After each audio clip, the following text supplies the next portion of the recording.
My video for October 22nd, 2017 is entitled The Cruelty of Setting Ourselves Up for Disappointment. Wow, I did it again. Throughout my life, I have had expectations, some great, some small. If there is anything I should have learned, it is that expectations normally lead to disappointment. 2012 was a huge disappointment for me. Failure of the RV to actually bless visionaries like me is yet another. There have been disappointing relationships and even jobs that did not turn out as expected. Life on planet Earth is full of such experiences. I know I'm not alone. The question I ask myself repeatedly, though I never answer my own question, is why I continue to expect anything. Of course, the answer is that I want real change so much that it hurts when it is delayed over and over again. My second cousin, Ronnie Moore, is one of the 3 baseball giant fans in my family. The other, my uncle Howie, is already on the other side. We traveled to Philadelphia together when our team moved to San Francisco.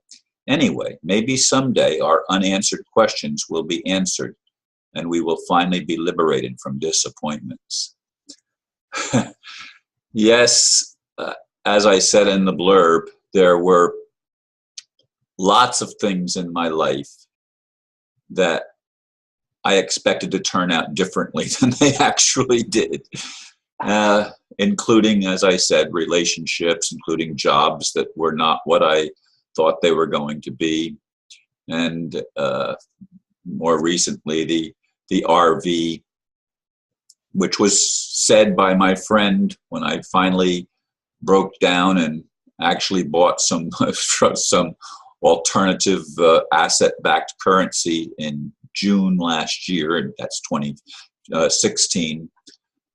It was going to happen by July the 4th, and I needed to get in right away. So I spent $60 on some alternative currency that was supposed to make me rich.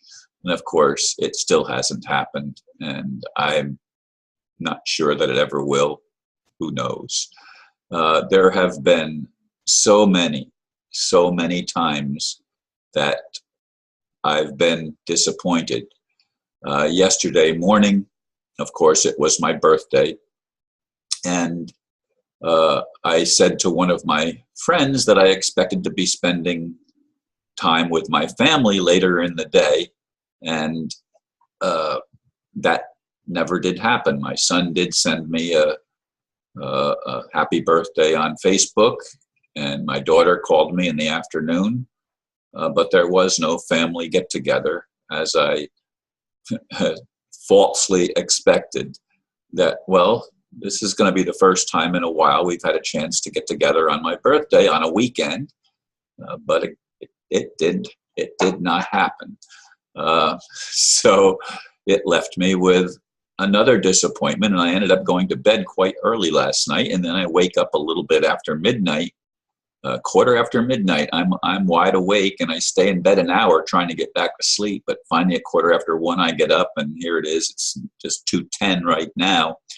I've already sent out birthday greetings to my friends for the day, and I'm grateful for the hundreds of people on Facebook especially that sent me birthday greetings. I mean, I tried to send a thank you to each one. There weren't so many on YouTube that sent me greetings, but then again, YouTube is a different format than Facebook, so I wouldn't expect to get as many. There were only a handful at the most of people that responded to my previous video in regard to wishing me a happy birthday. But it came and it went, and I'm 71 now, and it's no big deal, actually. I've been through this many times, and maybe we'll get to do it a few more times, although, as I said in the blurb, one of the triumvirate of giant fans in my family, and that's baseball giants, is facing some critical challenges in his life right now. I was notified by his sister, they are second cousins actually, I was notified yesterday that he is in a rehabilitation center, and nobody knows. He's basically lost his memory completely. He has moments where he remembers a little bit, but for the most part, his memory is gone. To me, that's as good as being dead. I've known people that have had similar things happen to them in their lives, and it's not a life that I would want to be sustained in. But of course, I don't make that decision for anybody else, but I would rather just be put out of my misery if I ever reached that place in my life where I no longer even knew who I was.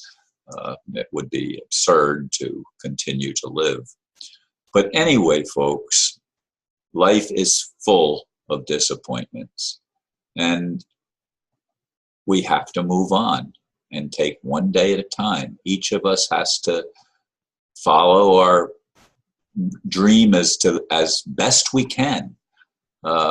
We need to try to make as big a change in our own lives and in the world around us as we can. We need to forgive one another. It's really, really important that we do that. It doesn't do any good to carry grudges and to hold on to griefs. And I probably am guilty of doing that because I still have tremendous amount of blame for the attorneys and the bankers and the people that stole my home that was gifted to me by my spiritual mom, Dr. Mary Horgan, which I thought was going to sustain me for the rest of my life. But of course, we know those of you that have been listening anyway over a period of time realize that it didn't turn out the way I expected, and I ended up having my home stolen last year. And this year I'm finally in my own apartment, which I'm grateful for. But there's a lot of things here that limitations. People come into my apartment without me being home.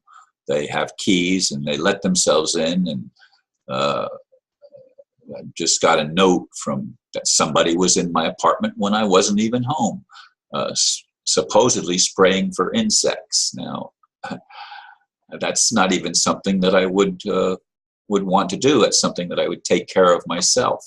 But in any case, they were here and they left a little note saying that they were that they had been here, left a calling card, shall we say. And then I was expecting a package to come the day before yesterday. It said it was in Melbourne, out for delivery. And so I went to pick it up, and they said, well, it hasn't arrived yet. So I went yesterday morning to pick up the package. I thought they opened at 9 o'clock. On Saturdays, they open at 10. I didn't know that. I sat there for 45 minutes till they finally arrived to open the thing, and the package still hadn't arrived.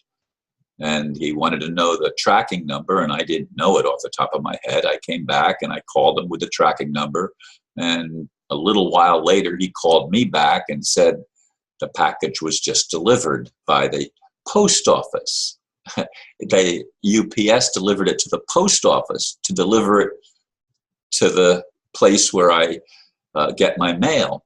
And anyway, I said, well, I'm not going to make another trip there. I expected the possibility of traveling in that direction to be with my family, but of course, as I said, that didn't happen yesterday, and I ended up going to bed early. And here I am at 2 o'clock, quarter after 2 o'clock, making my video, and I'll go back and hopefully get a little bit more sleep before I get up and go hear a friend speak. And then I'm speaking tonight at the pod, which is exciting to me because I haven't spoken there as far as giving a message for quite a few years since I no longer was going there on a regular basis as I once did. Anyway, folks, thank you folks for listening, and thank all of you for wishing me a happy birthday. I really appreciate it, and I hope I was able to say thank you to most of you, if not all of you. Namaste.